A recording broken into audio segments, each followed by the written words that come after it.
बहुत स्वागत है सर आपका। जसदीप सिंह जी, पहला सवाल यही है कि भारत और कनाडा के बीच अभी जो पूरा ये विवाद हुआ है, सबसे पहले हम चाहेंगे कि किस नजरिए से, किस तरह से आप इसे देखते हैं? जी, भारत और कनाडा के बीच में अभी जो विवाद हुआ है वो बहुत ही एक दुखद मैं उसे नजरिए से देखता हूं, क्योंकि एक कनाडा के प्रधानमंत्री का इस किस्म का बेबुनियाद और एकदम जिसे कहते हैं बिना किसी सबूत के इतना बड़ा बयान दे देना बहुत ही एक ये शर्मनाक मेरे हिसाब से ये उनका था। और इससे ना उन्होंने कोई प्रूफ दिया, ना ही कोई उन्होंने कोई सबूत दिए।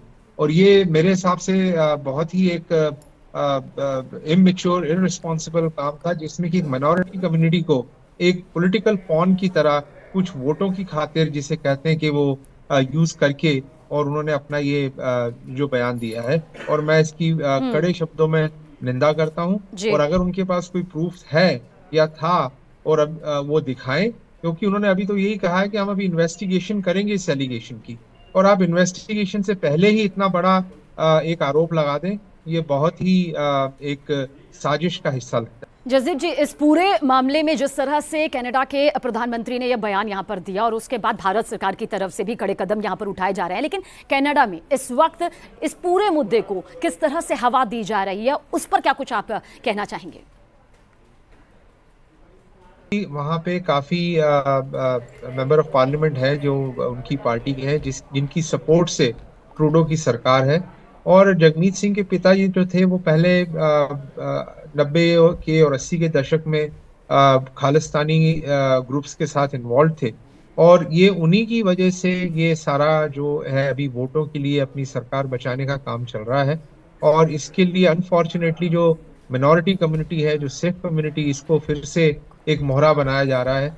और ये बहुत ही जैसे मैंने पहले भी कहा, हम इसे कंडेम करते हैं। अगर उनके पास कोई सबूत हो तो हमें जरूर दें कि अगर ये इसमें भारत का हाथ था, पर अभी तक उन्होंने कोई सबूत नहीं दिया, ना ही उन्होंने इसे अभी तक तो सिर्फ क्रेडिबल एलिगेशन कह के और इसे उन्होंने कहा है। और ये हमारे हिसाब से ये बिल्कुल जो भारतीय समुदाय है उसको डिवाइड करने की कोशिश की गई। जसदीप जी, इस बीच आपसे ये भी जानना चाहेंगे, एक आतंकी है गुरु पंतवंत सिंह पन्नू, उसने खुले तौर पर हिंदुओं को धमकी दी है कि कनाडा खाली करो। लगातार वो इस तरह की धमकियां देता आया है और दे भी रहा है।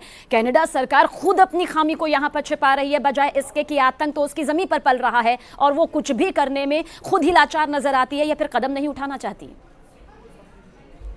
सिंह पन्नू ने अभी एक बयान दिया है कि जो कनाडा में हिंदू हैं वो कनाडा छोड़ के चले जाएं।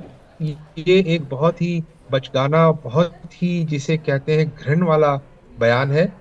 सिख जो है यहाँ पे, हम सब हमारे हिंदू बहनों भाइयों के लिए, मुसलमान बहनों भाइयों के लिए, क्रिश्चियन बहनों भाइयों के लिए, कोई भी यहाँ भारत से आता है, हम उनकी हिफाजत के लिए, हम उनकी मदद के लिए यहाँ पे सिख हमेशा तैयार रहते हैं। अमेरिका में हिंदू सिख भाईचारा बहुत ही अच्छी तरह से है। हिंदू हमारे भाई बहन गुरुद्वारों में जाते हैं, हम लोग मंदिरों में उनके समारोह में शरीक होते हैं। और ये जो एक डिवाइड अभी जो आई हुई है, इस वक्त बहुत ही नाजुक स्थिति है, और हमें अपनी community, Hindu community, Sikh community, सबको इस वक्त यूनाइटेड होकर चलना है। और यहाँ पे मैं ये भी बताना चाहूंगा कि आप जो ये खालिस्तान का मुद्दा सुनते हैं भारत में, यहाँ पे अमेरिका का मैं आपको एग्जाम्पल देता हूँ। यहाँ पे 8 लाख सिख रहते हैं, जो कि यहाँ पे भारत से आए हुए हैं। उनमें से बहुत ही कम गिनती के लोग हैं जो खालिस्तान की विचारधारा से शामिल होते हैं। और आप देखिए, इसका अंदाजा आप लगा सकते हैं, जब भी प्रोटेस्ट होते हैं या कोई एम्बेसियों के बाहर जब भी प्रोटेस्ट होते हैं भारत की, तो गिनती के 50 या 100 लोग होते हैं, इससे ज्यादा नहीं होते। तो ये आपको सामने दिख रहा है कि जो साइलेंट मेजॉरिटी है, जो यहाँ पे जो एट लार्ज सिख समुदाय है, वो बिल्कुल इस चीज में इन्वॉल्व नहीं है। और वो भारत के साथ जुड़े हुए हैं, पंजाब के साथ जुड़े हुए हैं, वो पंजाब की तरक्की चाहते हैं और आज सिखों की तरक्की चाहते हैं भारत में। और वो ये भी चाहते हैं कि भारत में जो भी सिखों के मसले हैं, मैं ये नहीं कहता कि आज भारत में सिखों के कोई मसले नहीं है, भारत में सिखों के कई मसले हैं, हिंदुओं के कई मसले हैं, मुसलमानों के कई मसले हैं, क्रिश्चियनों के कई मसले हैं, दलितों के कई मसले हैं। पर भारत में एक न्याय पालिका है, वहां पे कोर्ट सिस्टम है, भारत का संविधान है, उसमें रह के ये सारे मसले हल होते हैं। चुनाव आते हैं भारत में, सब लोग जी। डेमोक्रेटिकली इसमें पार्ट लेते हैं।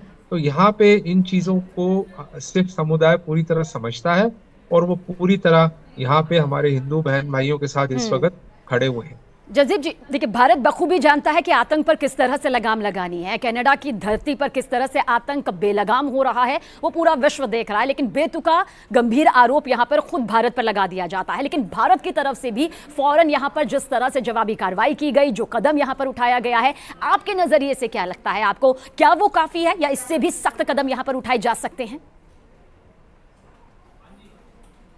जी, यहाँ मैं ये कहना चाहूंगा कि भारत सरकार ने जो जवाबी कार्रवाई की है उसमें उन्होंने जो वहाँ के जो डिप्लोमेट हैं उन्हें एक्सपेल किया, ये बिल्कुल ठीक किया। जो ट्रैवल एडवाइजरी भारत ने दी वो भी टिट फॉर टैट किया है।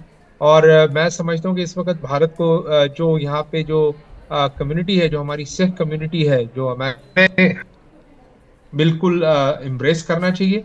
और इस वक्त उन्हें ये दिलासा भरोसा देना चाहिए कि भारत भी बिल्कुल इस वक्त जो सिख कम्युनिटी है, जो कनाडा में अमेरिका में है, उनके साथ है।